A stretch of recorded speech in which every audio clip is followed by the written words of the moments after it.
dropped an atomic bomb that nearly obliterated that Japanese city 70 years ago. Here to discuss is California Congressman Mark Takano, whose family is from Hiroshima. Congressman, thanks so much for being with us this morning.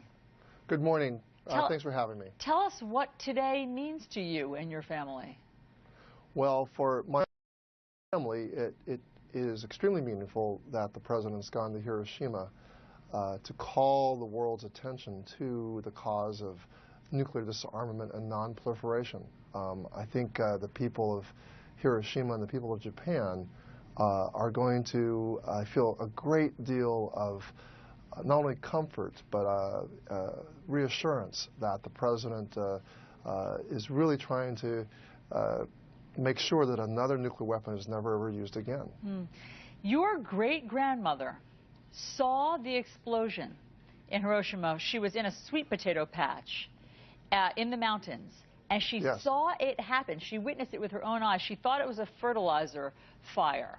And you wrote a letter to the president sort of urging him to make this trip. You said it would be healing. And can you explain how this visit will help heal your family? Well, you know, my family, of course, my mother and father and most of my grandparents, they were born here in the United States. So they were actually in American internment camps during the war, and our Americanism was questioned. So it's, you know, there was always an ambivalence toward Japan, and it wasn't until I was age 41 that I actually myself went to Japan with a lot of mixed feelings. But when I met my relative, my second cousin, Kikuwe Takagi, who had been in America after the war, she had never ever been to the Peace Museum. She was a 12 or 13-year-old girl at the time the bomb dropped. Most of her classmates perished because they were near ground zero, and she was kept home that day by her mother, who lived about 2 miles outside the city center. As Kiko and I drove into the Peace Museum for the first time for both of us, she pointed to the Ota River. We crossed the Ota River on a bridge. And she said, you know, they said that the water could not be seen, the surface of the water, because it was so covered with dead bodies. At that moment, I thought to myself, every world leader who controls a nuclear arsenal should come to Hiroshima to really comprehend and fathom the destructiveness of a nuclear weapon. Of course, we have bombs today that are far more powerful than the one that was dropped on Hiroshima. Wow, what a moment for history and for our country and for your family, of course. So, Congressman, let's talk about what's going on back here at home. You, of course, your district is in California. Bernie Sanders and Donald Trump seem to be both amenable to having a debate in California. Should Hillary Clinton be a part of that debate? Well, that's up to Secretary Clinton. But do you think it would be wise? I mean, now that it seems like they're taking it seriously, and her two opponents might be having a debate without her, should she be involved?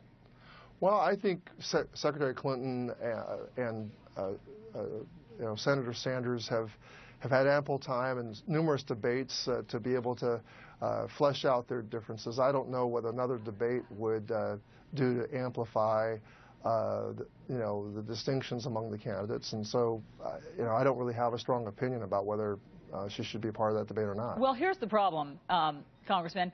In your home state of California, look at the polls. This is the latest polling out of California. Hillary Clinton at 46%, Bernie Sanders at 44%. I believe that's within the margin of error.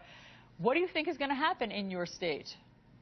Well, I continue to believe that Hillary Clinton will prevail on June 7th.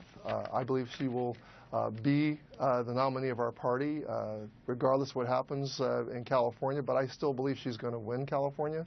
And the math is the math. She will be our nominee, and it'll be a moment at which we're going to use around her, and I have every bit of confidence that the people who have been supporting Bernie Sanders, most of them, are also going to begin to coalesce around Secretary Clinton. And knowing that the stark choice with Donald Trump, who says that Japan and South Korea should get their own nuclear weapons, and you know, presents the possibility of a nuclear arms race in Asia, there's just simply no comparison between, say, Secretary Clinton and someone who's nonchalant and cavalier about foreign policy as Donald Trump. So I think we'll see the beginning of a coalescence around Secretary Clinton and a unification of the party. Congressman Mark Takano, thanks so much for being on New Day and sharing your